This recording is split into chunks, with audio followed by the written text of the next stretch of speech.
Okay, we have a quorum, so I'm going to call to order this regular meeting of council. First, I'd like to respectfully acknowledge that this meeting is taking place on the traditional unceded territory of the Stanawas First Nation. First item on the agenda is adoption of the agenda. I'll just move that the April 8th, 2026 regular council meeting agenda be adopted as presented. Is there a seconder?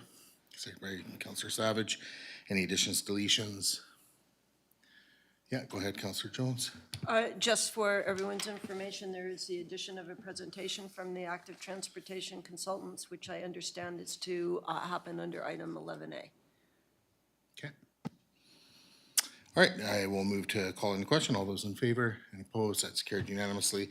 Takes us on to general matters. So Councillor Savage, Mayor and Council verbal updates, if you have anything.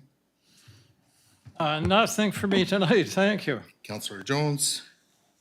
I just want to say that Huddlestone Park is looking wonderful, and I know it will open soon. They need to let some grass get growing so it gets well anchored before people trot on it, but it's looking great, and thank you to everyone involved for their work. Councillor Mundell, if you caught your breath. Nothing for me. Okay, for myself, nothing major. The only thing really that happened this week, and unfortunately we were as a council not able to attend, but it was the Hamilton Marsh opening, official opening of the park. So it's basically a 364 hectare park or 910 acres.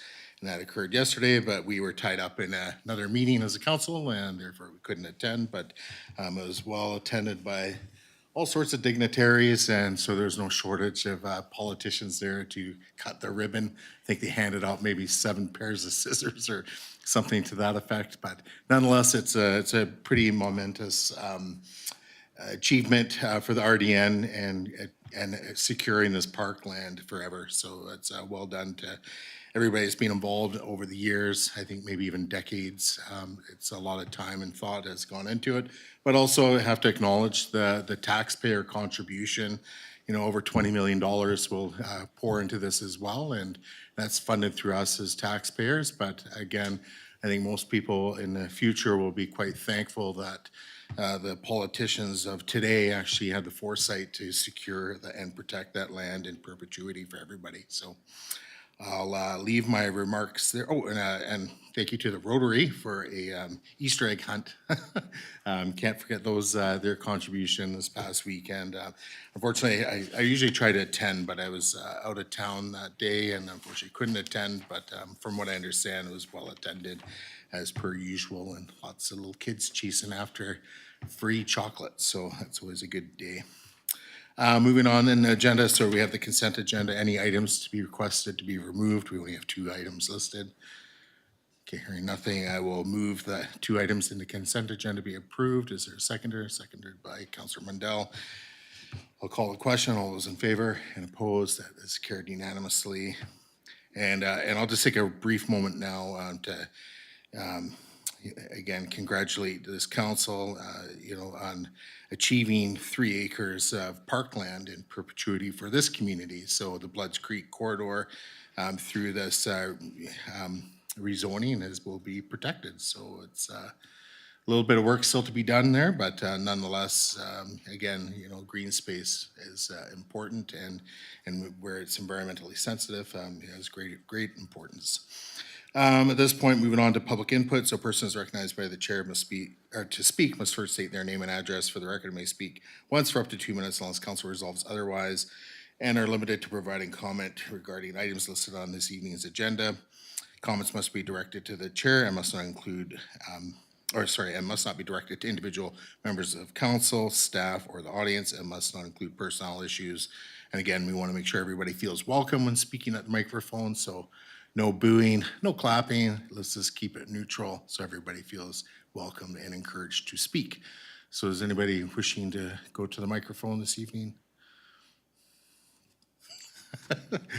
You know the drill. Just press that button, make it go red, and name and address for the record, please. Dave Scott, 6898 Harwood Drive. I'd like to speak to item 5B, which was already dealt with, and 11D, which are the 7099 Lantzville Road and 6852 Wiles Road. The district purchased this property some time ago and has now gone through a rezoning for the property, but the public really doesn't know what council is looking at doing. I have to assume by the 11D agenda item that council is looking at selling the property, the development portion of the property, but, you know, is council going to proceed with the subdivision and then sell it? Are they going to sell it as is? Like, the public has no idea what's happening with this whole process. And there's a real lack of transparency for the public. I've had numerous people ask me, well, what's happening there? What's going on? What's council doing? And we haven't heard anything from council. So I would encourage council to put out some type of a public statement so that the public does know what council is doing and what the intention is with the properties. Thank you. Thank you for your comments. Any additional members in the gallery wishing to speak? And is there anybody remotely registered this evening through the staff? No? Okay. All right, moving on to item 8A. So we have under legislative matters, District of Lantzville Development Cost Charge Bylaw 422-2025. Director Robinson. Yes. Good evening, sir. I have a short presentation. Happy to answer any questions you have. Yep, I got it.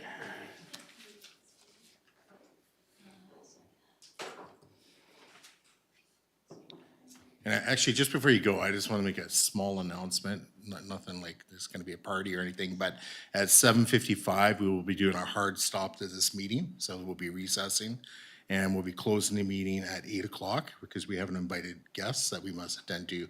If there's any remaining business that we from the open meeting agenda that we haven't gotten to, then we'll deal with it following when we come out of the closed portion of our meeting. Just wanted to make sure council was fully aware of that this evening. So go ahead, Director Robinson. Thank you, sir. Today, I'm very, very proud and very happy to bring to you first and second reading of the Development Cost Charge Bylaw 422-2025. So as a bit of background, this really comes out of legislative changes that happened in the fall of 2023, including a big change for development financing in Bill 46, the Housing Statutes Development Financing Amendment Act, which gave municipalities additional powers to collect DCCs for fire protection, and it made a number of other tweaks to how we finance, how growth pays for growth through development cost charges. So in our revised bylaw, you'll see the new fire protection DCC. We have been advised the RDN is reviewing a new solid waste DCC to help pay for future expansions to the landfill and the recycling facilities. The province also made updates to the best practices guide, and really the bylaw that you're seeing today is an update from our previous bylaw in 2018, which includes capital plan items from even before that. So we're really dealing with an existing bylaw that is at this point 8 years old. So we're due for an update. Council will recall that we engaged Coors Engineering to prepare a background study, and we've previously reported and shared that with Council. The bylaw incorporates a new fire protection facility, DCC. It reviews current applicable projects for all the different functions that you can collect DCCs for the next 20 years, develops estimated costs for each project, and estimates growth based on a number of provincially prescribed factors, and how we calculate and collect development cost charges for each land use category. So the community engagement piece, the province requires through the development cost charge best practice guide to have multiple engagement events during the development of the DCC bylaw. So we already had a morning and afternoon session for the development cost charge bylaw at Costin Hall. You'll note in my report, there were 7 people who attended, so not a super popular topic. Most of the comments we've got from the public open house had to do with, what are the development cost charges? What are they collected for? Kind of clarity on that kind of piece.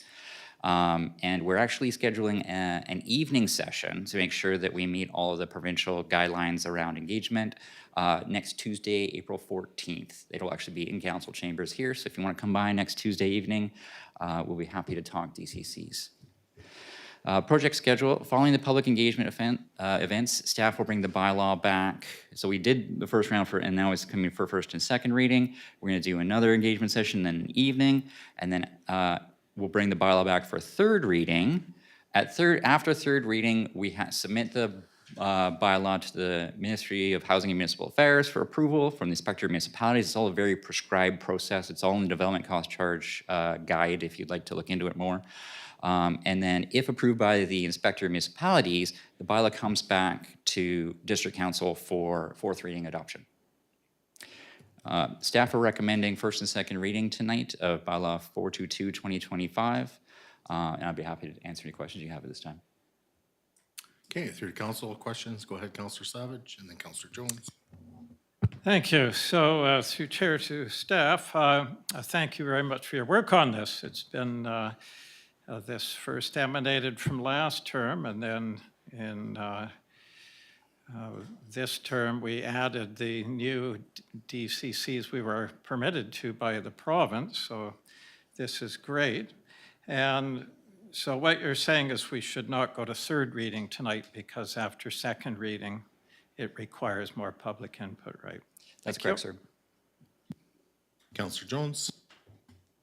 Yes, just one quick question pertains to Section 8, storm drainage DCCs.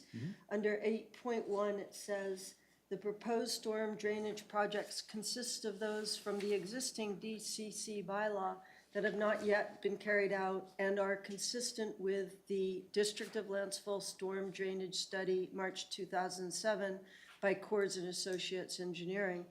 And that's excellent. That storm drainage study is obviously key to storm drainage DCCs. My question is, Council, I believe, has passed a motion to have that study updated. Are you able to give any update, progress report on that? One of the DCC eligible projects is the background study to help to justify future development cost charge projects. So we collect DCCs to pay for studies to collect more DCCs. The the drainage study, I believe, is a piece in the capital plan. I don't know if the Director of Finance remembers off the top of her head or can comment on that further, but my understanding is that it's being coordinated and partially funded through existing drainage DCCs, and then the work would be done. I'm looking to Director of Finance to comment. Oh, she's just pulling it up in the financial plan right now. So I'm sure she can answer that in a minute. Thank you, or we can also revisit that next week at the financial Absolutely, at the plan budget meeting. That'd meeting. be fine too, and then it gives a little more time to suss that out. Thank you. Okay, through to council, any additional questions for Director Robinson before we get the readings on the floor? All right, thank you for the presentation. And at this point, I'll move that the District of Lantzville Development Cost Charge Bylaw 422-2025 be given first reading. Is there a seconder? Second by Councillor Savage. And call the question on that. All those in favor and opposed, that's carried unanimously. Someone wishing to do second reading? Okay, go ahead, Councillor Jones. That District of Lantzville Development Cost Charge Bylaw 422-2025 be given second reading. And is there a seconder? Second by Councillor Savage, and then discussion through the mover, seconder. Yes, I'll just say that the reason for these increases and for adding what the province is permitting is we have a choice, but this first of all emanated from the runaway inflation that we were facing not too long ago for a number of years. So all the costs went up. So we wanted to ensure the DCCs met the current costs for construction and so on, infrastructure. And the second is we have a simple choice. Either residents pay for development through taxes, or the development itself covers the costs of what it generally causes in the community. And that's the whole idea of DCCs, is to cover costs that are caused by the development in a general sense. So anyway, this is a result of that. Coors did the 2018 DCC bylaw, and now we're the update they've done again. So we've already reviewed this not long ago, so no point going through it again, but certainly we'll support it. Thank you. Any additional comments before I call the question? Okay, hearing nothing, I will call the question. All those in favor and opposed, that's carried unanimously. All right, so that moves us on to committee and commission recommendations. So we have under 10A, Parks and Trails Committee, March 26, 2026. As a recommendation from the committee through the council.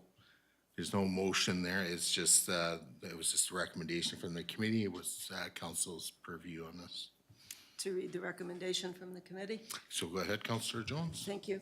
Moved and seconded that the Parks and Trails Select Committee recommend that council direct staff to explore the construction of a semi-rural trail on the southeast side of Alds Road from the Lantzville-Nanaimo boundary and continuing past 7209 Alds Road and then crossing Alds Road to the northeast side and continuing to the intersection of Alds Road and Ware Road to connect to the multi-use path alongside Ware Road.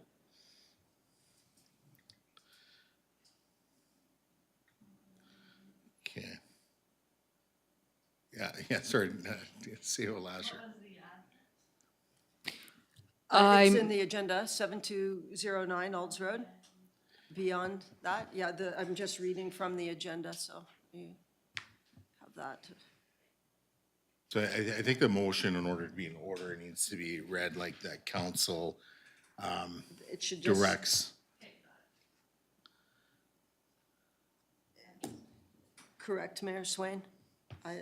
Yeah, I'm sorry, But I think, I don't know why it was put in like that. yeah.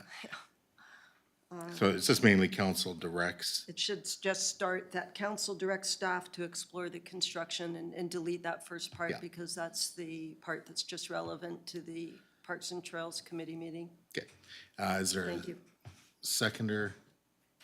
Seconded by Councillor Savage, and then for discussion. Yeah, well, first of all, I'd like to thank staff for their input. They've already taken a look at this and given some approximations of what would be involved, so that's much appreciated. But I'll just say that this Alds Road has been on the radar of this community for well over 15 years. In the Trails and Journeyways strategy, it was identified as one of the main roads, 5 of them, that needed work to address concerns over, 1, speeding, and 2, the ability of pedestrians and cyclists to move safely along the road. So getting on with this in the near future rather than waiting 5-10 years would be warranted if there is a way to do it at a relatively low cost, and if the construction is actually fairly simple. So those things have been addressed a bit by staff already, and my suggestion tonight is that we carry this motion, and then at the next meeting, we discuss it with respect to a timeline and the financial plan implications. Okay, yeah, CO Lasher, go ahead. I'm not sure if all of council saw my email today, but it's $240,500 is the estimate for this particular trail. We do not have it in the current capital plan for 2026. If council would like to see it on the 2027 capital plan, we can carry it forward, but at this juncture, we're following the tentative 2026 capital plan. We have too many projects on our plate. We can't add another project. And lastly, we don't have $240,500 to do this project this year. Okay, Councillor Savage is a seconder. Yes, thank you. So just a few things here. First with funding, the last one we funded from the climate change grant. I think it's up around 300,000 now. And also our one-time project still has lots of funds in that as well.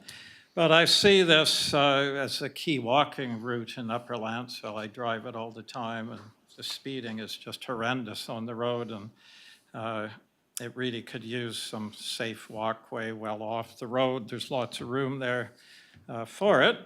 And, but I see this as a two-step operation. One is to approve the concept of the plan, which we can do tonight. And the second is to, or rather, and part of that is to get a plan back with the cost estimate. And the second is the implementation part of it, and that's where it comes in with just what time staff has. That can be a second part that's different than applying the plan or getting the plan. And one of the reasons for this is so Ald's Road can see that some things are being done. And also they can, if the plan is publicized, they can comment on it and give input if they think it's a good route for the path. And that plan can be a very rudimentary one, just showing the planned route. And then the implementation is another story. So the funding is there, the idea is there, and then when it comes to implementation, it can either be farmed out, recruit a contractor to do it, which is light on staff time. And when we did hire a new public works person a couple of years ago, it was on the basis they would be doing machine work 80% of the time to get our machinery working, and we could have bought more machinery to keep it in-house, and that the main idea was to keep creating safe trails on roadsides throughout Lantzville. So we were assured that would happen when we hired the person a couple of years ago. So I'd like to see more of that happening. However, we're dealing with reality of staff time. So the key is just to see it in two stages and approve the concept tonight. So, and in terms of following the road design of the active transportation plan, outside consultants don't have the authority to overrule council. And we've already given direction on what we'd like to see for road standards in bylaw 175. We had formal resolutions 3 years ago on that. And also we've since passed motions for these gravel trails well off the road for safe pathways. And I've wanted this since the 90s when my kids were young. And I was always tense of seeing them walking along roads with cars flying by. And I've always wanted these safe pathways. And Ald's is a main spot where it could be done. So, so at any rate, just because the active transportation plan calls for sidewalks, which means storm sewers and the rest of it, very expensive, staff's or council's direction prevails on that. So that's what I'd like to see, is a gravel walkway without a lot of high engineering. Just like the one on Lantzville Road where it was sloped, they simply put some rock to fill in the slope and then gravel on top of that. So rather than an engineered retaining wall. So at any rate, those are my thoughts on it. And one of our priorities at the start of the term was to have public works, even if it meant hiring someone to out doing road work on a daily basis, sort of going road by road in alphabetical order. And halfway through the term, we came up with this idea of hiring someone to do things so infrastructure could be seen to be done on a daily basis by the public. So that's why Director Sepola's idea this term of the $240,000 a year for road maintenance is a very effective idea. So anyway, those are my thoughts on it. So all we're doing tonight is for me approving the concept of the plan, and the next steps are the plan itself, maybe getting Ald's input, and then implementation's a different story depending on staff time and so on. Thank you.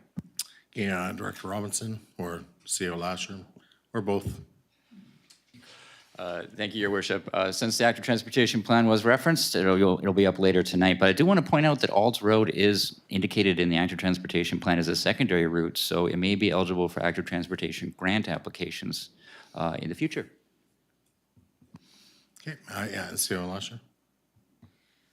I did send council a concept plan today, and it cost $240,000. The two biggest price is $72,000 for crushed gravel, $125,000 for a retaining wall.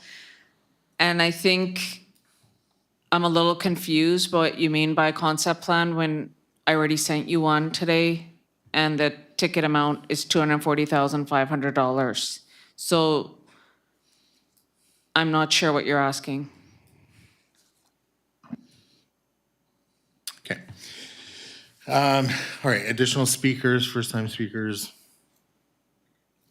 Okay, for myself, you know, this is a lot of money that's we're talking about here. I think it does require some significant review. I hear other funding sources being, referenced, like the council one-time projects fund. And then I think there's another one, the Climate Action Fund. I don't know what actually the balance of that is. I don't know if staff has that information. Through to Director Sapola. Thank you, Your Worship. In the climate action, the funds have been expended fully in that reserve. Okay, so there's no money left in the Climate Action Fund? Okay, so, and then, I forget what the balance is. I don't have the spreadsheet with me, but I do have the balance for the one-time project reserve, but the problem I'm having is, my understanding, if we were gonna fund this from the proper reserve, it'd come out of the Transportation Infrastructure Reserve. Is that correct, through to Director Spola? That would be the correct treatment for that Yeah, reserve. so, again, and this is where this gets problematic, because we have a major project coming up on Dickinson Road, and we're gonna have to borrow money. So where's this money? Like in theory, we've already started this other project in a way. The planning's well underway. And the way I see this is, that could be additional borrowing to do a trail. That's not a good place. I'll definitely need more time to mull this over. I think, tonight it's just really explore the construction. I don't think there's anything major there to, we can punt it back to staff. I'm hearing staff loud and clear, and even on the email that accompanied the concept plan tonight, staff has stressed that there's no time right now in their work plan to be stick handling this project or coordinating this project. We still need professionals to do it. I think it's, there's stuff in there talking about, Ellen Block retaining wall in the concept plan.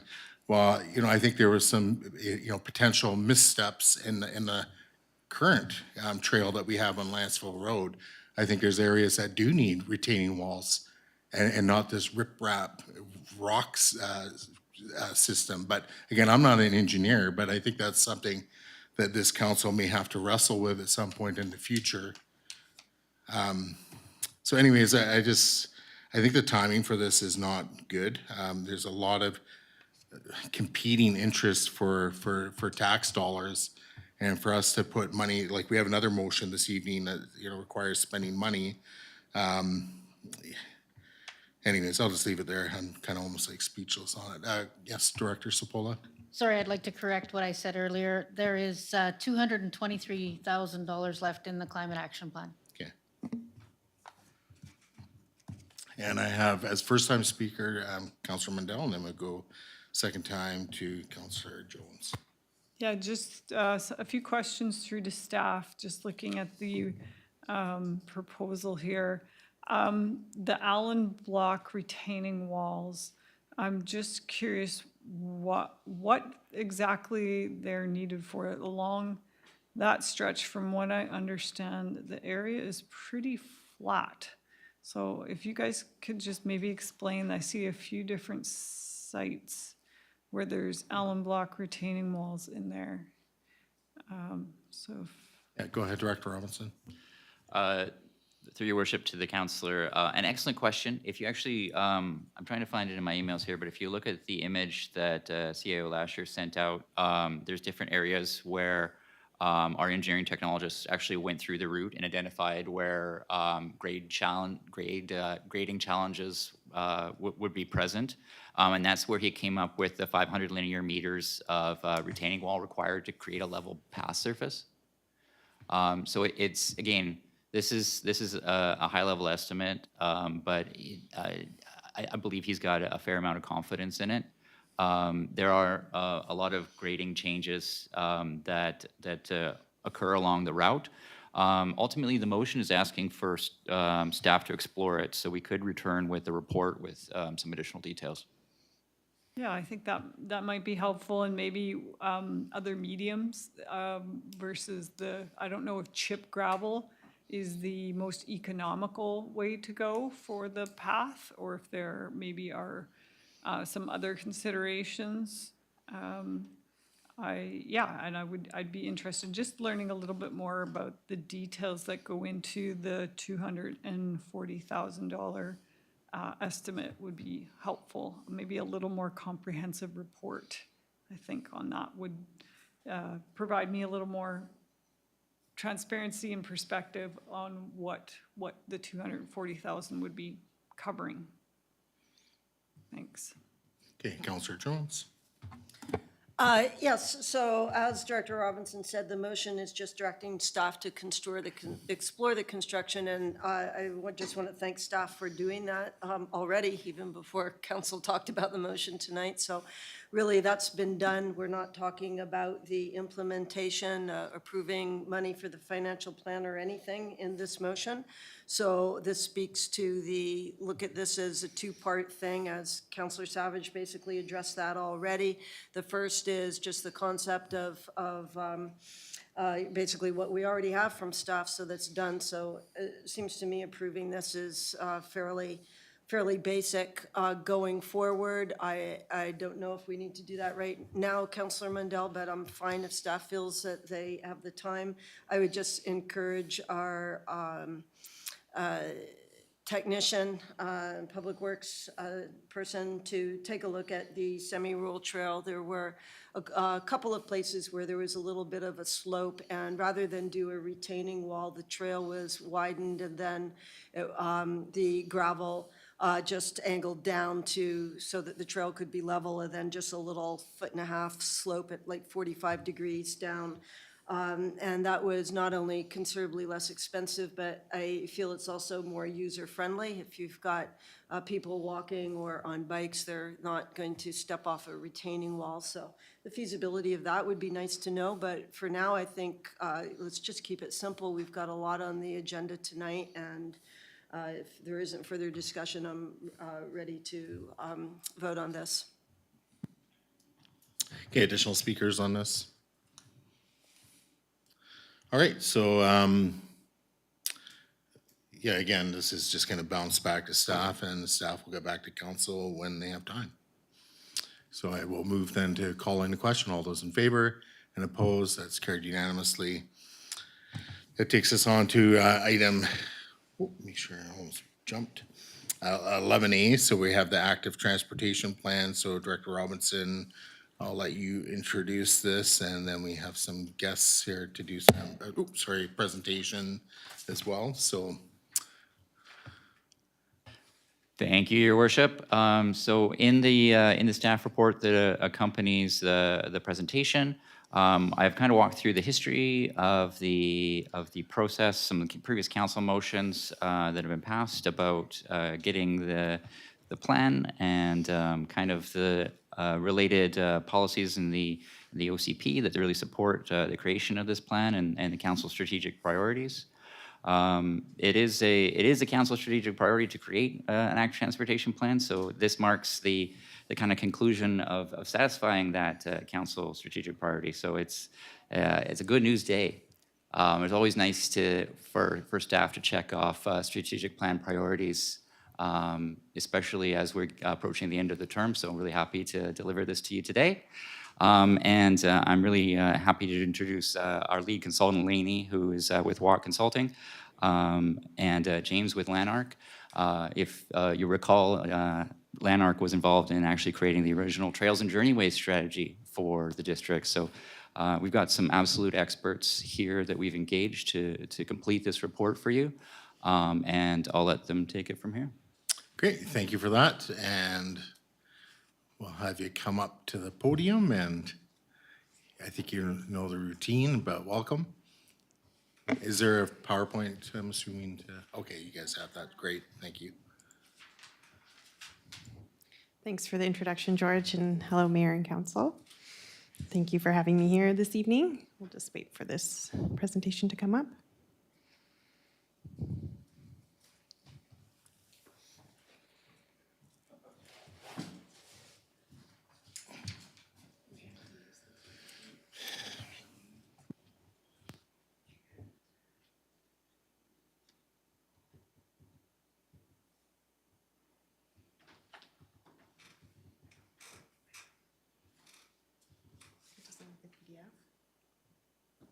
Maybe.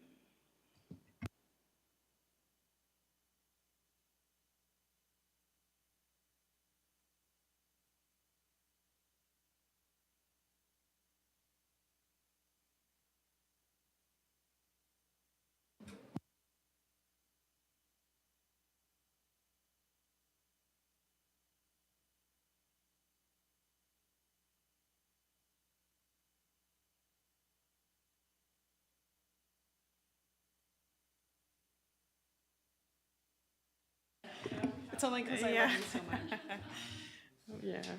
What's a presentation without some IT challenges, right?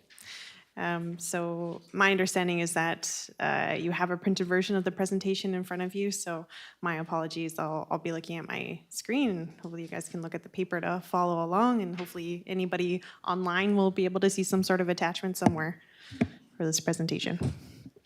So as George already introduced me, my name is Lainey. I'm with Watt Consulting. I'm a senior transportation planner, and I was brought on back in September to work on the active transportation plan for the district of Lantzville. And with me, I have James, who's from Lanark, who was the engagement lead on this project. So I'm really excited to be here today to share with you or summarize the active transportation plan, which I also understand is in your appendix or attachment as part of the agenda. It's a long report, so I'm here to just summarize the highlights. I do want to point out that we named the plan New Ways to Journey as an ode to the Trails and Journeyways Master Plan, which is kind of the precursor to this plan. So firstly, what is an active transportation plan? Most people already know this, but I just want to explain what the District of Lantzville's active transportation plan is trying to achieve. So it sets out a clear and actionable roadmap to create a safer, healthier, and more connected community. The plan focuses on improving infrastructure and opportunities for walking, cycling, rolling, and other forms of human-powered travel. It's a little bit different than the Trails and Journeyways strategy, which was a little bit more of a parks and trails strategy, and this is more about shifting modes to more active and sustainable travel. The plan, or this project was, as you know, co-funded by the provincial grant through the BC Active Transportation Infrastructure Grant through the planning stream. And the idea was to first create an active transportation plan, provide recommendations on what works best for Lantzville to be able to have some funding readiness to then take this plan and say we've got some recommendations and go back to whatever stream and apply for grant funding to be able to actually build out the active transportation plan. The plan had a number of objectives that we kept in mind as we were going through the process. So the first one was community engagement. We really wanted to understand what the community wanted to make sure that the plan that we provided accurately represented what works for Lantzville. Safety and accessibility was a key objective, connecting the corridors, so understanding what you have currently, what the foundation is, and then making sure that what we're recommending is a full connected plan. Health and well-being was a big focus, as well as environmental sustainability, equity and inclusion, economic viability, as I said already, funding readiness, and then, of course, efficient implementation. So we wanted to create a plan that wasn't just going to be this, grand thing that we conspired up. We wanted it to make sure that it could be implemented and it could be actionable and it fit for Lantzville's context. The grant itself, the BC Active Transportation Grant, had a number of requirements, and I just wanted to highlight a few of them here, just so you can understand a little bit more about the recommendations that we're providing as part of the Active Transportation Plan. The first one is that the plan needs to adhere to the requirements in the BC Active Transportation Design Guideline, as well as other best practices across Canada. One big thing that's part of the design guidelines is that the universal design is taken into consideration, so that we're building facilities for all ages and all abilities. As I mentioned before, it's really important to make sure that there's continuity in your active transportation plan so that you're not just building pieces, that you have one big network that you can connect to. Physical separation is a preference and recommended infrastructure as part of the design guidelines. So wherever you can, having physical separation between motor vehicles and vulnerable road users, so like pedestrians and cyclists, is a big requirement. Then, of course, recommending the appropriate type of infrastructure based on the road itself, how fast the speed limit is, and what the vehicle volumes are. So this is all just things that we kept in mind as we were going through this process. I mentioned that we started back in September. We had 3 phases. The first phase was really just understanding the foundation of Lantzville. What are we starting with? What infrastructure do you have currently? What are we building off of? We collected some data and just tried to understand the community. The second phase was we wanted to understand what the needs of the community were. So we did our first round of engagement where we went to the community and we said, what are the barriers to active transportation for you? And what would you like to see out of your active transportation plan? What are your priorities?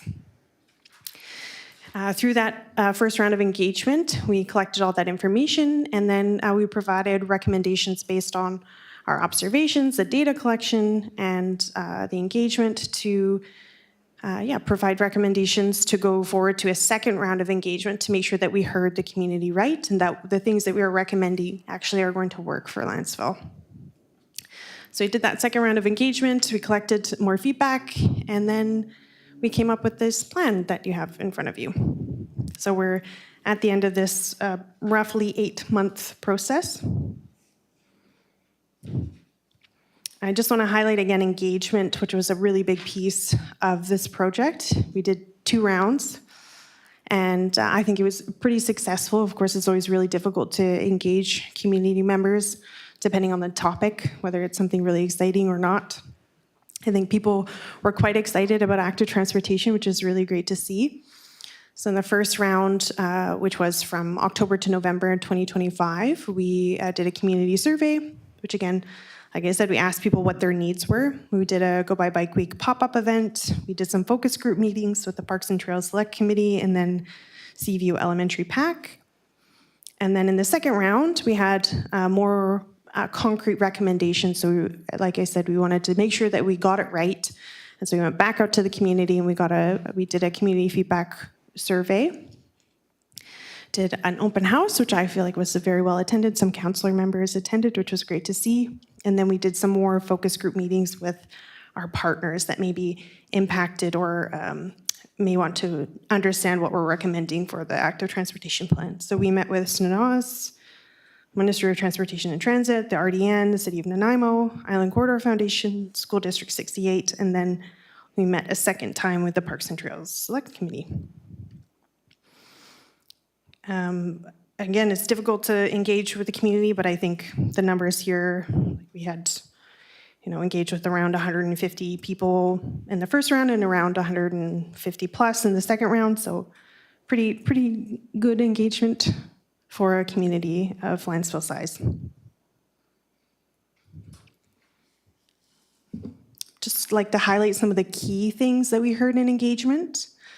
So the barriers that we heard, the biggest barriers were that a lot of the pedestrian paths and cycling infrastructure is just missing. It doesn't exist. There is some infrastructure that exists, but it's not well connected and not necessarily in the areas that people may want them to be in. A big thing we heard was safety and vehicle speeds. People felt like people are speeding quite often within Lantzville on the roads. And because of that, that creates safety concerns where people didn't feel safe using active transportation. Disconnected routes and trail gaps. And then another big barrier we heard was that there's challenging crossings and connections regionally. And the biggest challenge being the highway, which unfortunately splits the community between Upper and Lower Lantzville. The key priorities that we heard through engagement or the desired improvements were multi-use paths. That was a big thing that we heard. And paved shoulders. And I know there's a lot of discussion about the materiality of whether gravel or paved, but what we did hear, we heard both cases, gravel or paved, but more often than not, we heard a preference for paved flat surfaces because they're more accessible and because they're easier for cyclists. We also heard that people wanted better improvements near the school and around the village core and to key destinations like parks. People's preference was for protected bike lanes and safer crossings. So protected bike lanes separate from vehicle travel. And then finally, better lighting, wayfinding, and trail connections. So lighting in the darker months, of course, people want to be able to walk in the evenings. So if there were lighting in key areas, that would allow them to do that. Wayfinding was a big thing, so people just don't understand where the trail network is or where to go or what connects to what. So having signage and then trail connections. People want to go to the amazing trail system that you have in Lantzville, but there's not good connections to get there. So that's key things that we heard. And we took all of that information, so everything that everybody said, our data collection, observations, and we created a future active transportation network based on this. And it has a hierarchy of route types. I'll try my best to go through them, hopefully not in too much detail. But the first one is that regional connections. This is something we heard frequently, is that people want to be able to connect to the communities adjacent to Lantzville, especially down into Nanaimo, because there are so many amenities there, and it's really not that far. So the first type of network is regional connections, and then we also have our village core, which is a key pedestrian and cycling zone. The third one is a primary route. So on the map in front of you that you have, it might be a little bit small on your printout, but the primary routes are where we see the highest volume of users, whether that's motor vehicles or cyclists or pedestrians, and where we really need the highest separation between vehicles and active transportation users to provide a safe environment for people to choose active transportation. Then we have our secondary routes where we step down in our infrastructure needs, but we still need a little bit of separation. So these are roads that are still still have higher vehicle volumes and active transportation users, but they're not part of that kind of key network that connects key destinations like the village core. Then we have neighborhood routes, again, slower speeds, less volumes, lower density, more rural areas that we have more constrained right-of-ways, so we can't even necessarily get infrastructure in there. And then finally, we have active transportation trails. So we didn't address all the trails within Lantzville. We really just wanted to address a couple key ones that would connect between either major trail networks or parks or between the primary and secondary network. So think about your E&N trail or the hydro line, for example. The next page just kind of explains exactly what I went over, the different types of routes.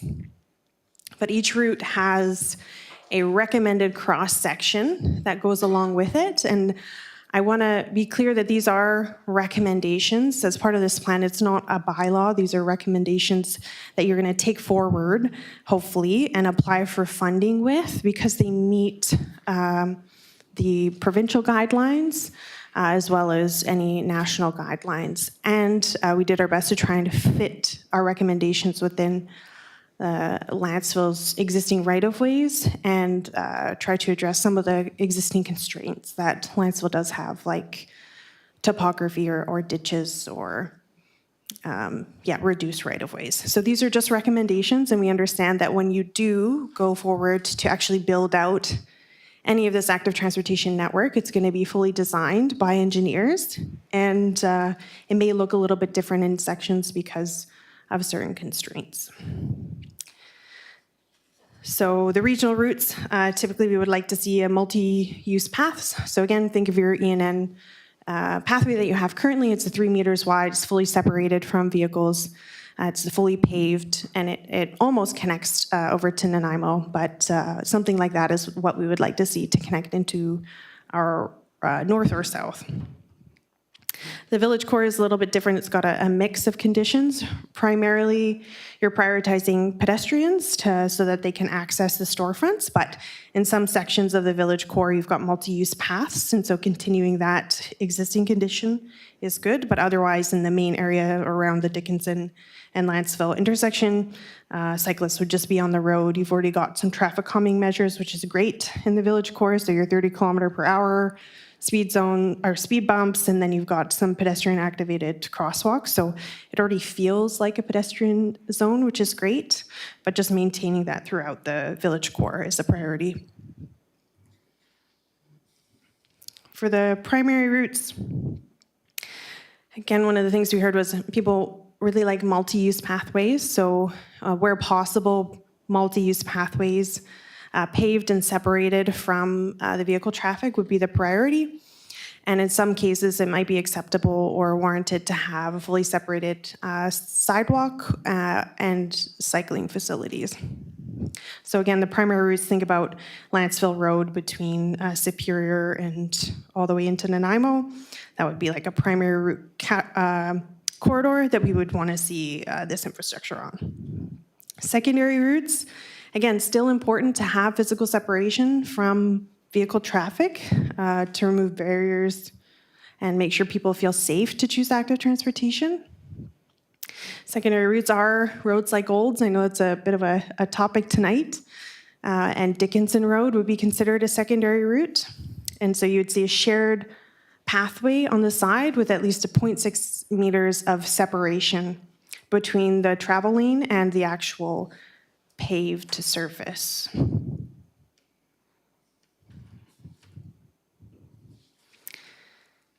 The neighborhood routes recommend just within the existing cross sections, just paving it wider if you can, and then just painting shared use shoulder so that you can delineate between where the walkers and cyclists go and where the vehicles go.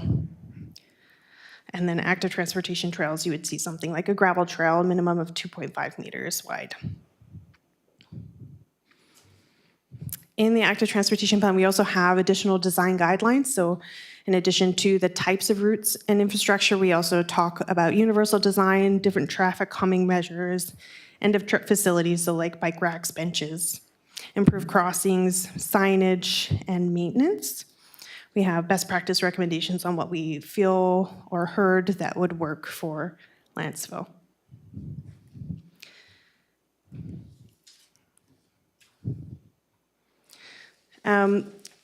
Finally, in order to actually achieve this network, we have a planned framework which consists of a vision, an overall vision of the active transportation plan, which I won't necessarily read to you, but you can see it there. This is created with the community. We put it out to them. We said, how do you feel? Do you identify with this? And we did have overwhelmingly positive response to it. And following that vision, we have 4 guiding principles. So safe and comfortable corridors, a connected network, a healthy and active community, and prioritizing partnerships and implementation. And then underneath all 4 of those guiding principles, we have goals, And then each goal has a bunch of action items on how we actually achieve those goals with the intention in mind to build out this future active transportation network. There's an implementation strategy that's part of the active transportation plan, and it has 3 different phases. So we talk about the short term, what types of things we can implement. So these are the kind of lower cost things that are prioritizing safety, quick wins, lighting, traffic calming, school routes, and getting your designs ready so that you do have them ready or you can build them into your capital plan or start applying for different grants to actually build it.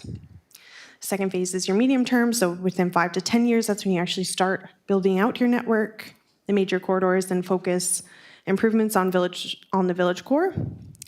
And then in the long term, so 10 to 15 years, is when you focus on the bigger ticket items, the regional connectivity, highway crossings. So we've identified some potential locations for highway overpasses and had that conversation with the ministry.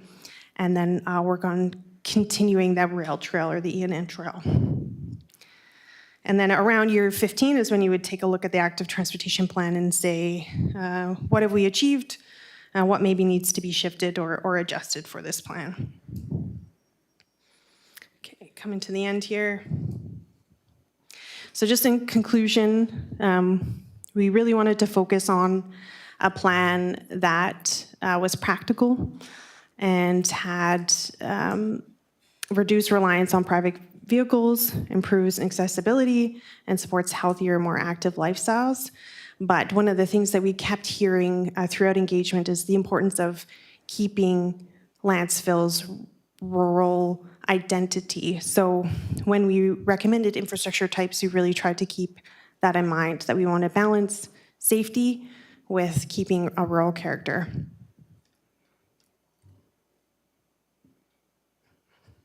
Okay, thank you very much. That's my presentation, and I'm happy to answer any questions. Great, thank you for your presentation, and at this point, we'll go to council.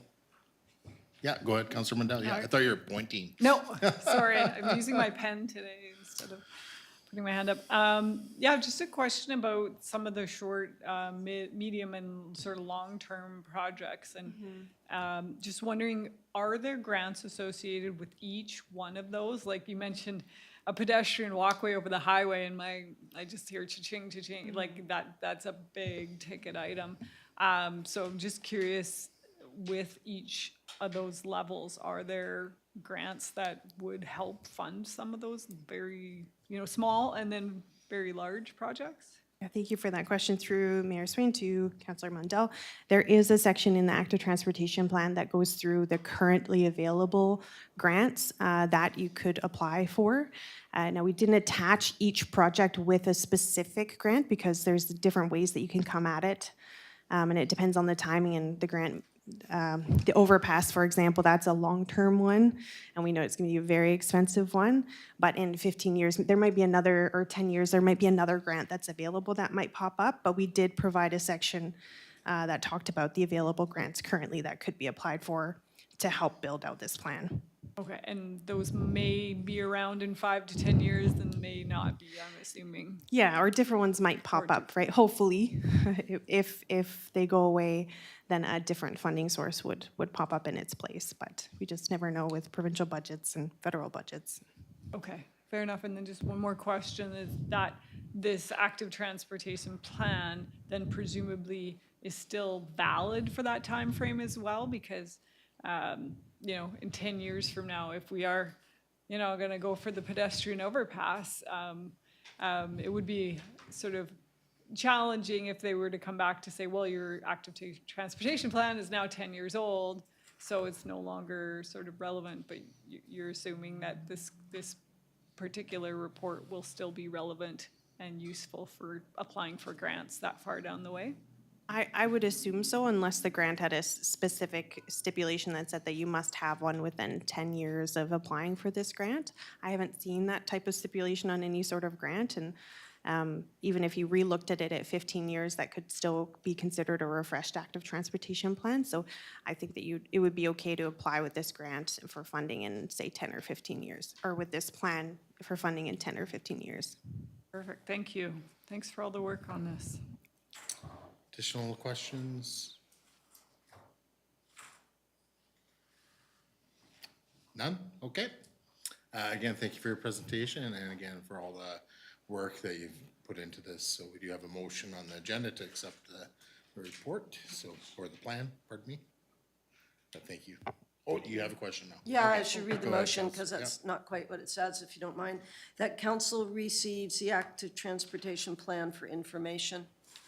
Oh, sorry, I was trying to relieve our consultant here. But yeah, you're good to go. Thank you. Yeah, so, and I'll second the, what Councillor Jones just read out.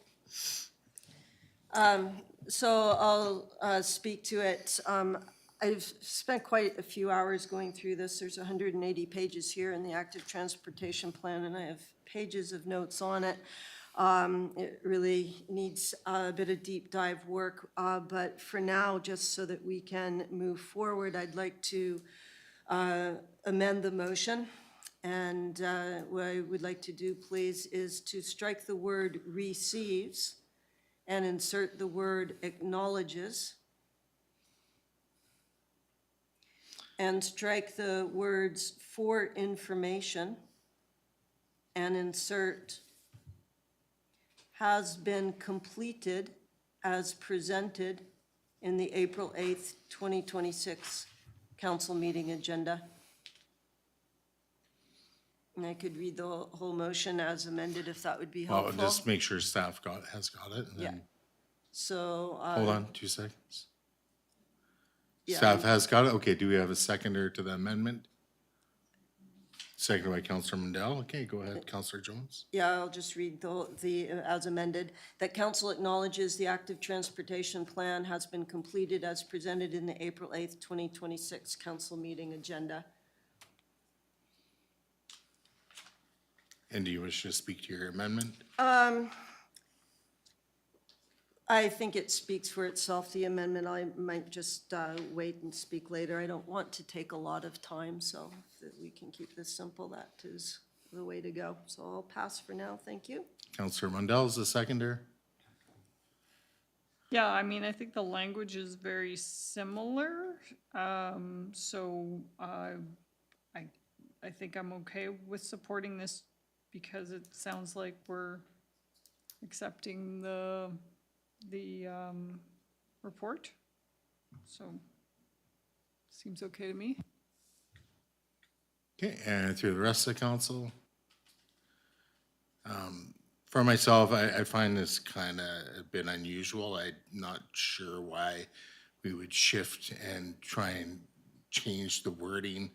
I guess through the council, if you're supporting this, where's the discomfort in the originally worded motion? I don't understand why we would even need to amend it, because receiving it for information doesn't commit the district to anything. It just means that, you know, it could go on the shelf, just like other things in the past have gone on the shelf, to then, you know, for a, you know, council of the day or maybe future council takes it off the shelf and actually does something with it. And what I'm referencing here is like the village core improvement plan. You know, that was something that got political, got shelved, and then, you know, got taken off the shelf by another council, and we got 2 phases implemented.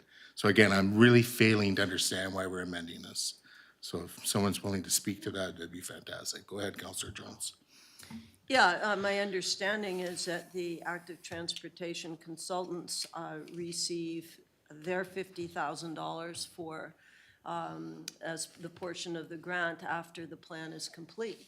So I want to make it clear that council's acknowledging the completed plan so that that can be wrapped up. Maybe I'm wrong about that, as perhaps the Director Robinson can comment. Thank you. Yeah, go ahead, Director Robinson. Through your worship to the councillor, so as per the RFP process in our purchasing policy, the consultants are paid as they achieve certain milestones, and the milestones are highlighted in the active transportation grant program itself. So the consultants are paid in timely invoices as certain benchmarks are passed in the plan development process. So as Lainey mentioned in her presentation, there is basically 3 phases. There is like an initial phase, there's a round of engagement, there's a plan background, then there's a plan development, there's another round of engagement. So as each phase is completed, in line with our purchasing policy, the consultant bills the district and the district pays the invoice. So it's not that acknowledging the plan is what's needed for final payment. We have a contract that we're obligated to fulfill, and it's 50% funded by the province. Thank you. I appreciate that. I still hold with my putting the amendment on, whether, obviously it's your right, Councillor Mayor Swain, if you don't agree with it, but there are other reasons. I'll point out a couple of them because I feel there are some concerns here, and adopting it for information may imply some things that are a little bit more than I'm willing to go with. So I'll address one of them. It's on page 118 of the document. It's the first paragraph, and it's a comment about the Trails and Journeyways strategy in 2010. And as we know, Council has directed the Parks and Trails Committee to update this strategy. And the recommended edits, part 1, have already been completed and put to council and adopted by council. The line that concerns me here is this one, the first paragraph, last 3 lines.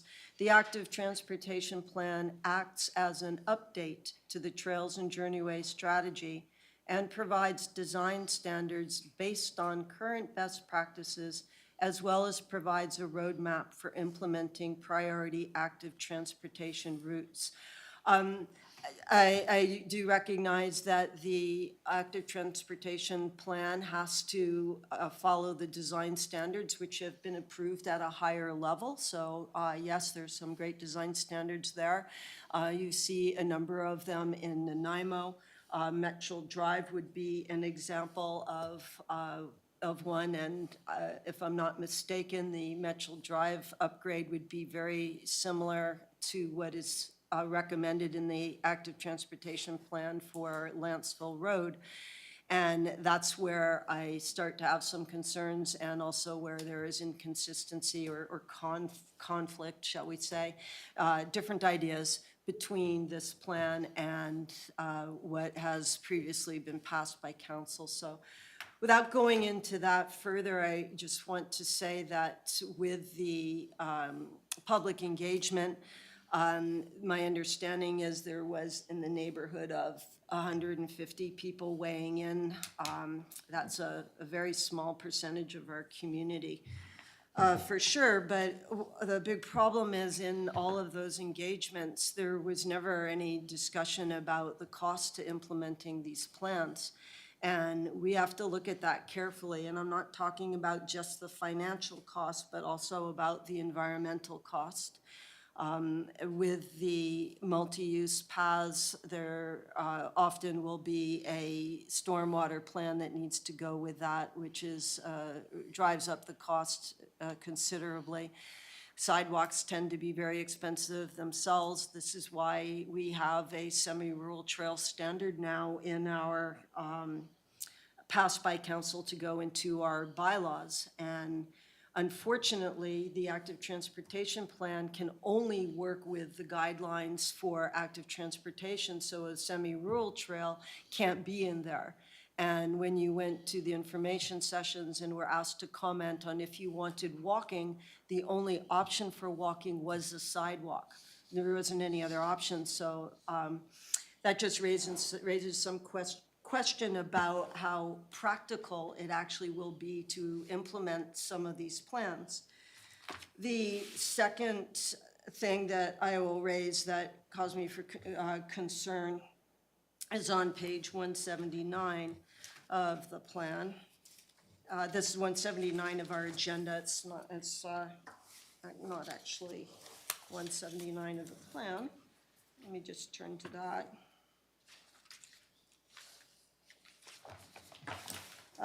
And this is the 0 to 5 year build local momentum projects. And I apologize if I'm sounding negative. I don't need me to be. I think there are a lot of takeaways from this document for our community. But the concern I just mentioned is one, and the second one is the third from the bottom, development standards update for active transportation. And the action plan there is to update the bylaws to require active transportation infrastructure, bike parking, and connections in new developments. And I do definitely have a problem with accepting a plan that is going to ask us to require things where it may not be financially feasible or environmentally the choice of the direction of council to do so. So those are the main reasons why I wanted to amend the motion. I'm happy to hear that you'll be paid regardless, but I think the way the motion is now written, that council acknowledges the active transportation plan has been completed as presented in this agenda tonight. I think that allows us to refer to what we would like to feel is most useful out of this plan and not be obligated to move forward on some aspects of the plan which may not meet the direction of council. Thank you. Any additional comments regarding the amendment?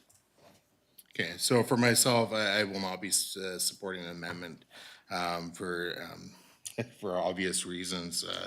You know, I think this, you know, any council should be receiving the expert opinion that it's actually sought out for. Why we would not accept that, even just in a plan for information, it's kind of beyond me. Like I think we need to fully acknowledge I know that's in an amendment, but acknowledge that, you know, we should be following best practices and engineering standards and so forth. You know, unless you have committees that are made up of architects and, you know, traffic engineers and planners and so forth, and you have that expertise, and people are willing to put their professional licenses on the line for liabilities that could be incurred from, you know, the whatever is created. Yeah, that may be the only substitute, but I think we need to have this accepted as information and as a resource that this council and future councils can draw upon. It's good information, sound information. It's coming from professionals and regulated professions. It's, I'll just leave it there. I can't support the amendment. It's that simple for me. Yeah, go ahead, Director Robinson. What I'd like to say is that we have the consultants here right now. So if members of council really have questions or need clarification about why certain items are in the plan, I'd really encourage you to ask them. You know, between the province and the district, we're paying these consultants almost $100,000 to produce this document for us.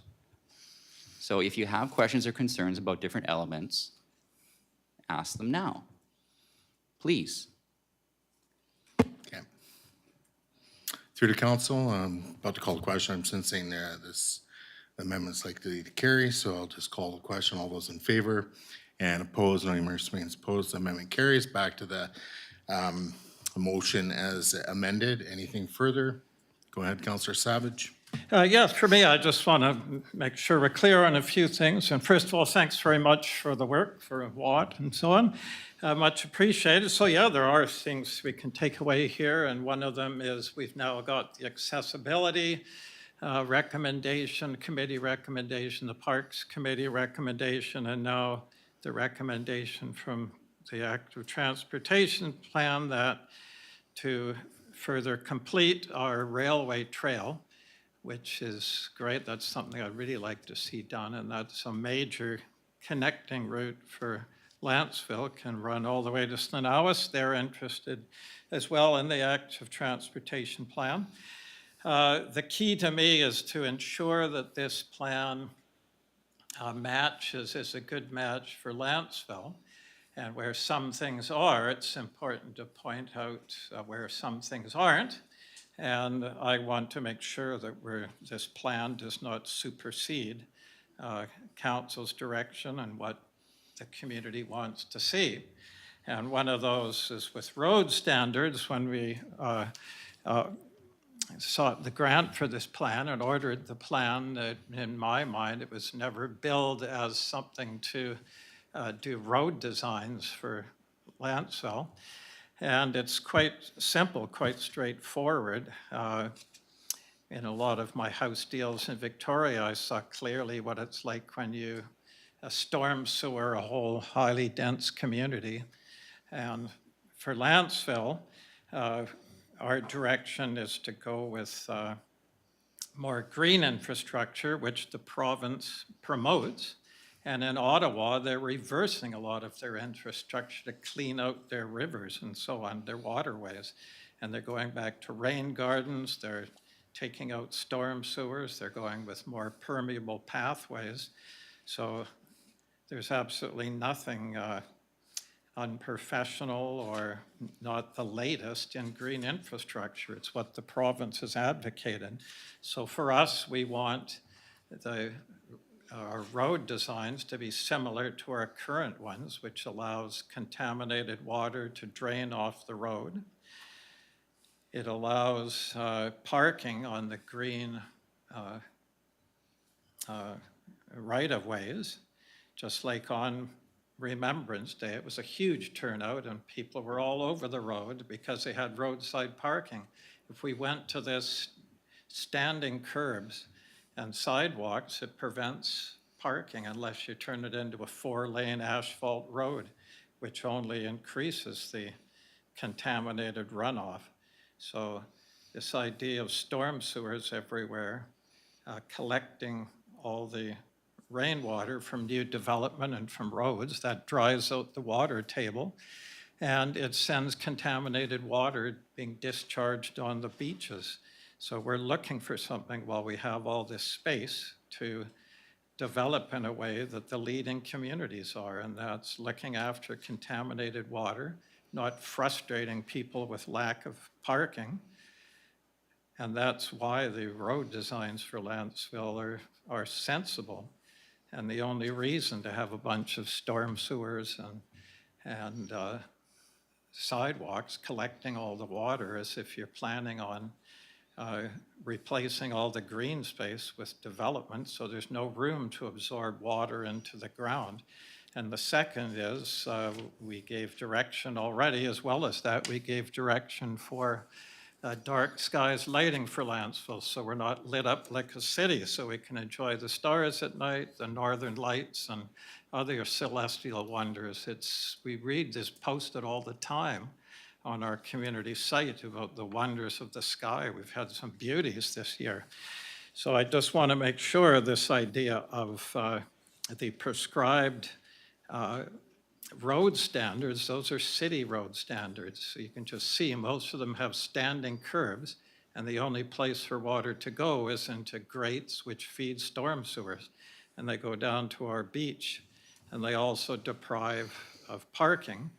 And our other direction was, for the most part, to have pathways well off the road. They talked about traffic separation from pedestrians, and it's much safer for kids, especially if you're well off the road on pathways rather than perched right beside the road on a sidewalk. So I want to make sure that the lighting and the road standards are in keeping with council's direction, and they don't supersede them. I don't want to see this plan used as a reason to say, no, the plan calls for this type of road to have this road standard and so on.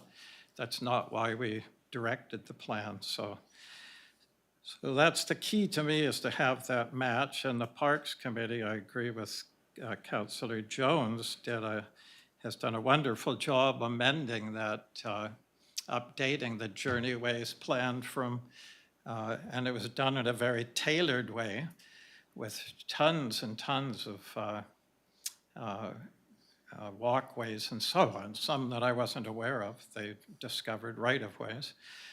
And it's a very tailored one. So while this plan is got lots of good stuff, and I think the effort that the people that did it put in, we can use, the best way to phrase it is to use the good parts of the plan that are tailored for Lantzville and to not implement those things which contradict the direction of council or which aren't a good fit for Lantzville becoming a leading community in green infrastructure. So that's my input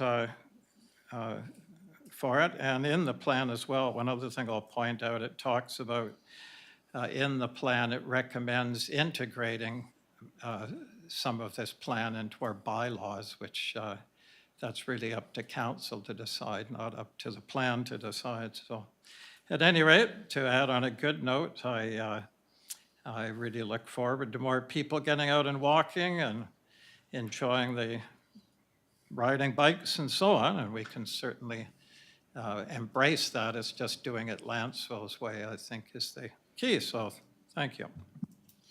All right, unless there's anything further, I'm going to call the question. Okay, seeing nothing or hearing nothing, I will call the question. All those in favor and opposed, no remarks means opposed, it carries. Moves us on to item 11B. So we have under BC Hydro Assessment changes, Director Sapola. Thank you, Your Worship. Nothing to add to the report. Yeah, so just for information, is there any questions through the council for the director?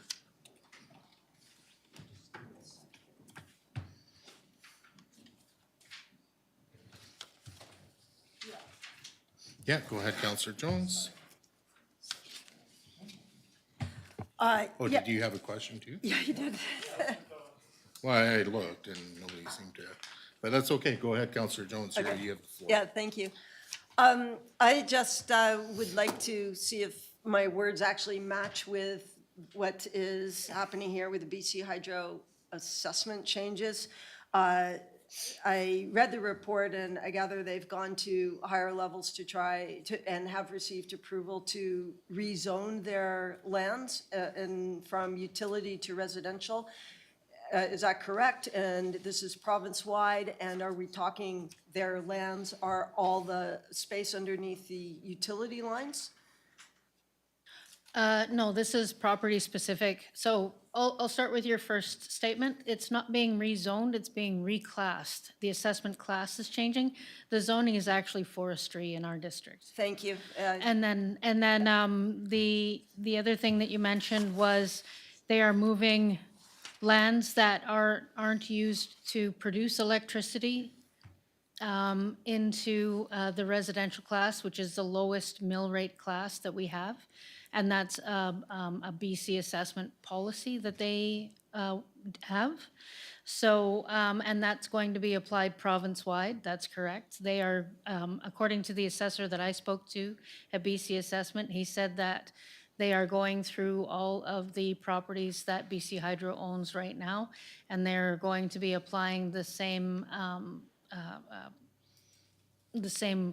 policy to all of those. And this started in Kamloops, Fraser Valley, and North Fraser, I think it was. That was where I read through and looked at all of the information that was provided during that hearing. When it got to our hearing, which was also completed in this year, at the beginning of the year, it was a recommendation of the assessor. So ours didn't have a whole lot of meat to it, so I had to go back to the original decision. The last question that you had, it is specific to a property where there's a substation located. It's not the lines underneath the hydro lines. It is a substation that's located southeast of the Foothills subdivision. Yeah. So at the risk of being unfair, so please correct me if I'm wrong, my understanding is the net effect of this is that a little bit more than $47,000 will be lost annually in revenue tax revenue utility under the utility rate for the District of Lantzville, and that's even retroactive. With this being done province-wide, I can only conclude that BC Hydro has reduced some of their expenses tremendously, and that taxpayers are now going to be the ones to foot those bills. Am I being unfair, or has a huge burden just been passed to the taxpayer at BC Hydro's benefit? Well, it was their prerogative to, put through an appeal as any other ratepayer in the province. The 40, between 42 and 47,000, this year we're going to see a reduction in the PILT. BC Hydro pays us a bit differently on their property taxes than the other class does. The other people in the utilities class, they are billed the same as everybody else in the community. BC Hydro provides us with a payment in lieu of taxes on the substation property. And that's where they're getting the break. They sent through the information. It's done just a bit differently. It's considered to be a grant to us. Yeah, go ahead, CO Lasher. In relation to your question, yes, there is more burden on the taxpayer, so if council wishes, they can discuss doing a motion for UBCM, considering this is a province-wide issue now. So if this council wants to take it forward to UBCM, it might help a lot of municipalities because it is a download. Okay, any addition, Councillor Savage, I think you're next. No questions. I do have a motion though. Sure, Councillor Mundell. Yeah, I'm just expressing a bit of frustration and disappointment with this. It seems like, again, we are consistently requesting more help with things like our infrastructure and costs that we can't as a municipality bear. And then to have the province say, well, now we're not gonna give you PILT, the PILT spending as much as we were. It just feels like another little shove. So this is disappointing, and I mean, obviously, we need more help, not less. So, yeah, this is a real unfortunate thing. It may not seem like a lot, but I mean, every little bit helps when you're in a small municipality. And yeah, this just feels like another unfortunate move in the wrong direction to support small municipalities with the costs of what it costs to upkeep and run a small municipality with not a very big, all we have is a residential tax base for the most part. So yeah, unfortunate news, but probably not a whole lot. Like you said, we can consider the UBCM route, but other than that, we probably don't really have an ability to push back. Yeah, Director Spola. Thank you, Your Worship. There was only one discrepancy when going through the decision. The adjudicator said that it shouldn't go to residential class, that it should have gone to class 6, which is business and other. I mean, there's only a 4 mil difference. It's not going to amount to a whole lot, but I'm working with Lidstone to see if there's a possibility for the municipality to appeal the class, change from a class 2 to a class 1. We're going to try and see if we can appeal in 2027's tax year to a class 6. When the decision came through in January, it said that we could only appeal based on a process. We couldn't appeal based on a correction or what we felt was fair. So we're going to have to appeal in the next year. So we're gonna keep trying, and yeah, the resolution at UBCM would mean that potentially an order in council would alleviate this. And in talking with the assessor, I said, so basically it would have to be a legislative change. There would need to be a legislative change for this to be changed. And the other thing too was when they talked about the land that wasn't being used to produce energy for the utility. It's actually the setbacks that are required for the substation, and they were supposed to buy as much land as they have because you can't put a residence there. Like you can't put somebody beside a substation. So also going through the decision with Director Robinson, potentially changing the zoning might be helpful as well in mounting our case. So we do have a couple other things to try, but I don't know how much it's going to amount to. But again, the more people on the municipality side pushing, I think this will probably gain some better ground. Yeah, go ahead, yeah. So you mentioned that you might be looking at trying to change to Class 6. Wouldn't that be a provincial standard, though, that would have to be put in place? Like, I mean, Little Lantzville saying, okay, you change ours to Class 6, but, Parksville doesn't have to, and they can stay as Class 1. Wouldn't it have to be across the board to keep it fair across the province? Because otherwise the municipalities would get into a bit of a... Yes, and it's going back, and I started kind of the argument with the assessor, just referring back to the original decision, saying that in the decision it was written up that the class should have changed to a 6, not a 1. So it's pushing back that way as well. And I'm going to get a hold of the other communities, because if we push back based on a fairness foundation, I think we're potentially going to get a bit more.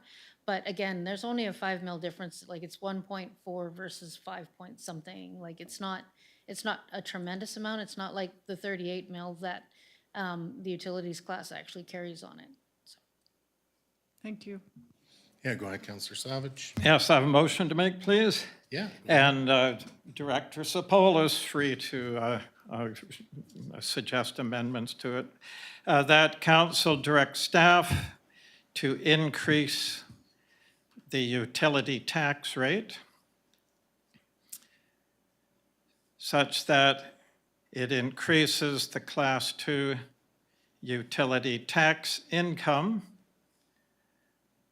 for 2026 by approximately $47,000.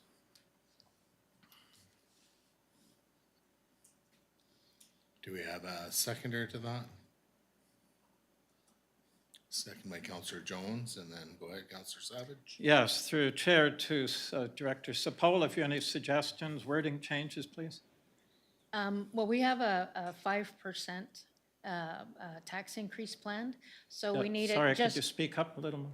We have a 5% tax increase planned in the financial plan, so I need it to be more than the 47. So, maybe if it's the 47 plus the 5% planned increase, I don't know if that helps, or the increased loss, the tax increase loss of the PILT plus the planned 5% increase across the general taxation levy. It's a bit complicated, or maybe just refer it back to staff for a presentation.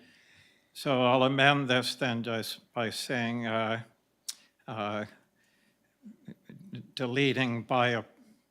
striking by approximately $47,000.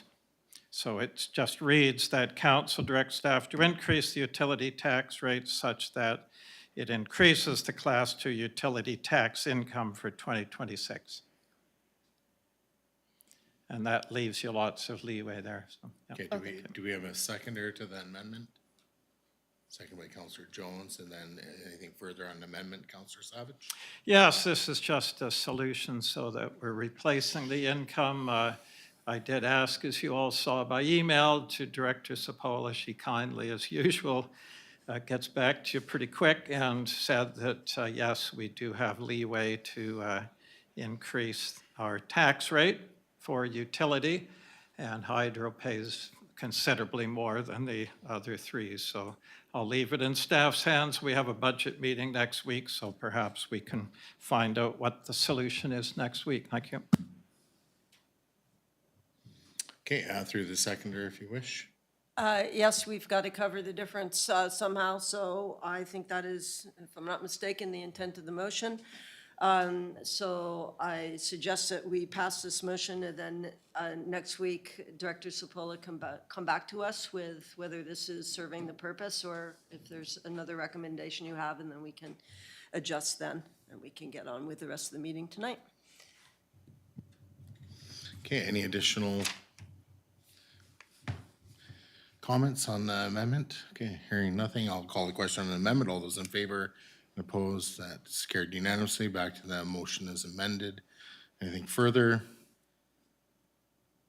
For myself, I can support this now, but I'm sure we'll have more information coming back next week to give absolute clarity to what we're doing here and what's possible and what's not, because I do have some concerns, but I'll just leave it there. I'll move to call in question then. All those in favor and opposed, that's carried unanimously. All right, so that takes us on to the next item. So we have under 11C, so this is the water bottle filling station. Councillor Savage. Thank you. I'll be quick because we're running out of time. That council directs staff to install a water bottle filling station at the Huddlestone Park gazebo, accompanied by a plaque naming the water dispenser, with the name containing the word Dan, to be determined by a voting contest conducted by the mayor, to be funded from the one-time projects reserve pending council approval of the cost. Is there a seconder to this?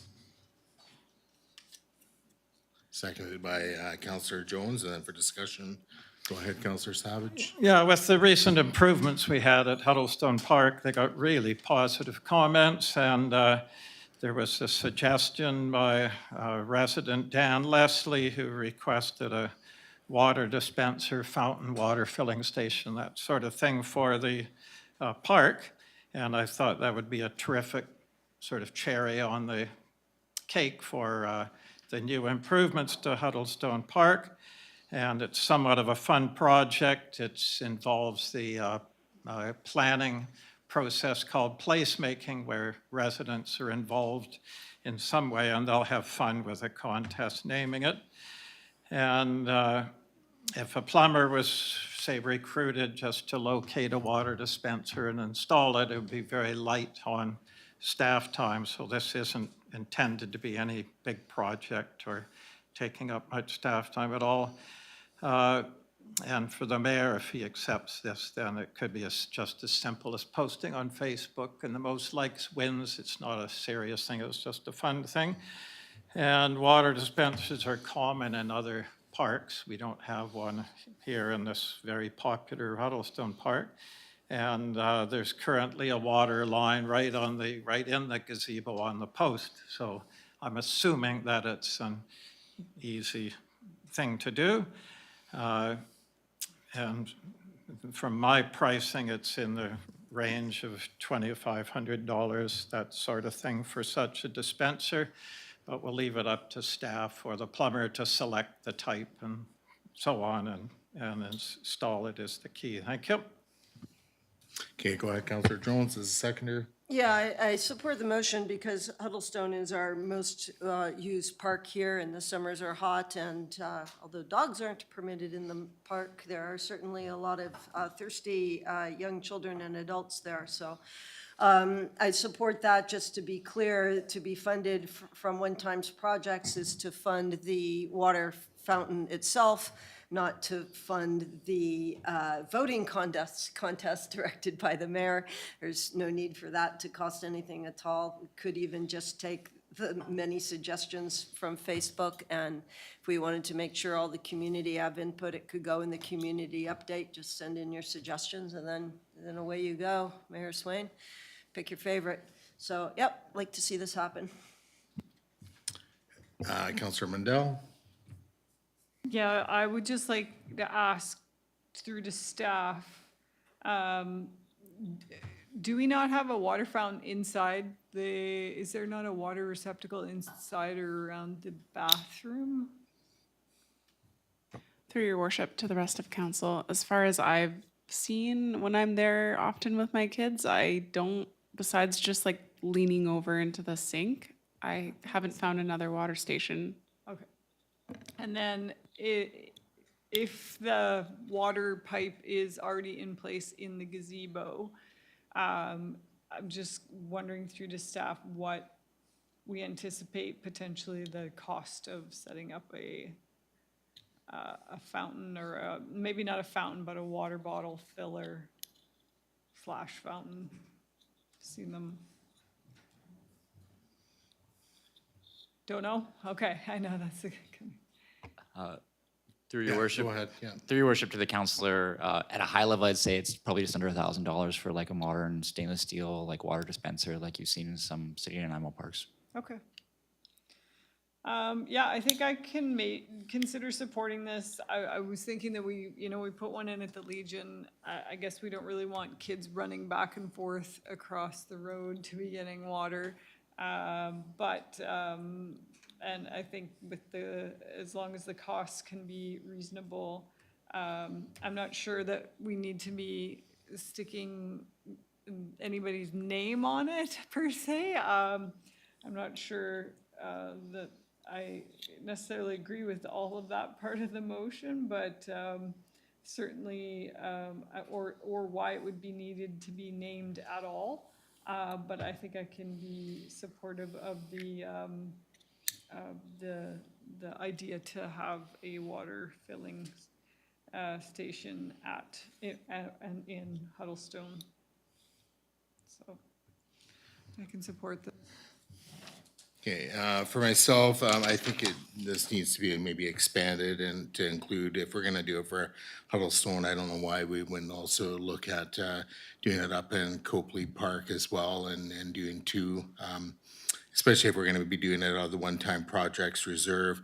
I have significant issue doing this via Facebook. Not all members of our community are on Facebook. The Lantzville Hub is not an official Facebook page that's operated by the district. In fact, even this past weekend, sadly enough, our staff was viciously attacked online, and here we are. We're going to hold a survey on the exact same Facebook page. I don't think so. I know I won't be part of anything to do with that. So when our staff are accused of bullying on a Facebook page, and then all of a sudden we're going to run a competition for a water fountain on the exact same Facebook page, I won't have anything to do with that. So find another individual in this council to run such a competition. But I think the only fair and equitable way of doing it is if we're gonna do some kind of naming competition, if it is, it's a must-have for this council, then I would suggest that is done through the community newsletter and it's advertised to the entire community. Because again, not everybody is on that Facebook page. I'm blocked on other ones, but I'm also aware people are blocked on that one. It's not an official place to do business as far as I'm concerned. So it's a way to get messaging out. Social media is good for that, I suppose, but nonetheless, you can't control what happens on social media these days, sadly enough. So, yeah, it wasn't a fun weekend to read some of the comments, but I'll leave my remarks there. As the motion's worded, I don't think I can support it. If we're gonna amend the motion to do two of them, one up at Copley, and then if we wanna do naming of them then we do that through the community newsletter. And as far as I'm concerned, you don't need me to run that competition. The polls will speak for themselves. So I'll leave my remarks there. Councillor Jones. Yeah, well, that's why I said it. We could use the community update to reach all the community, so I don't think that's a problem. But I do not want to expand this to include Copley at this time. I think I have to be very careful about the load that we put onto staff. Huddlestone is our most used park. Copley is more of a local park at the moment, may change in the future, but it is right now. So the people who are there for the most part have easy access to water. So I would suggest that we keep it like this. You can always come forward at next meeting if you want, Mayor Swain, with a motion to do it at Copley as well. But let's just get on with this little bit of business, and I'll leave it at that. Thanks. Councillor Savage. Yes, I'll make a quick amendment then to strike Mayor Swain and insert Councillor Savage. Okay, is there a seconder to that? Seconded by Councillor Jones. Okay, any discussion? Go ahead, Councillor Savage. Is your amendment, and then through to Councillor Jones. Yeah, I think with things like this, there's always people who are like, yeah, that's a lot of fun, let's do that. And there were some who are like, well, it's not important to me. I think the point here is that there isn't any cost involved. We put a little note in the community update and get some ideas, and a lot of people will find it kind of fun. So a little lighthearted intent, I have no problem with that.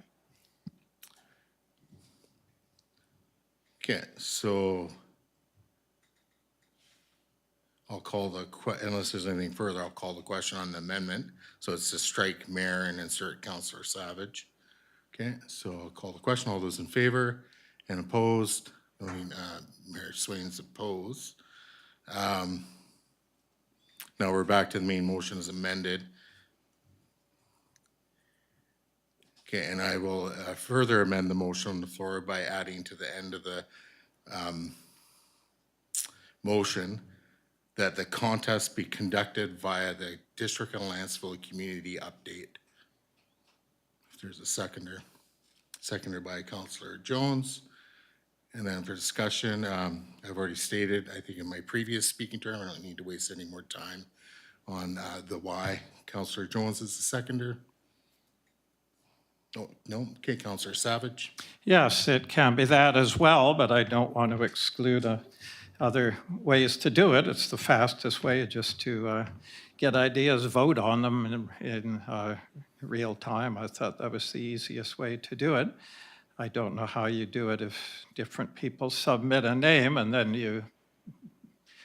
what do? You publish all the names and then have people vote on it. We're talking a whole lot of time here in between community updates. That would take some months. It's just a fun little thing, quick and easy. Doesn't have to be taken that seriously, so I would suggest we just do it. I can conduct it in a way where all these things are taken into account and come up with a way that everyone has input with one to have it. We'll find a way to use the community update as well. Okay, Councillor Mundell. I don't think that we need to be using Facebook for this. I think if it's going to be official community District of Lantzville, we do have a District of Lantzville Facebook page. I would be fine if that's the medium that you want to use, fine. And the community update, great.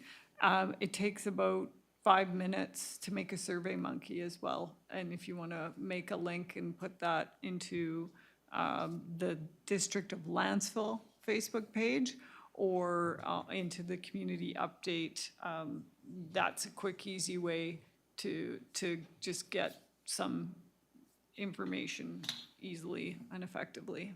So, Yeah, CEO Lasher. We'd be happy to use our district Facebook page, and we'd be happy to upload that information in the community update.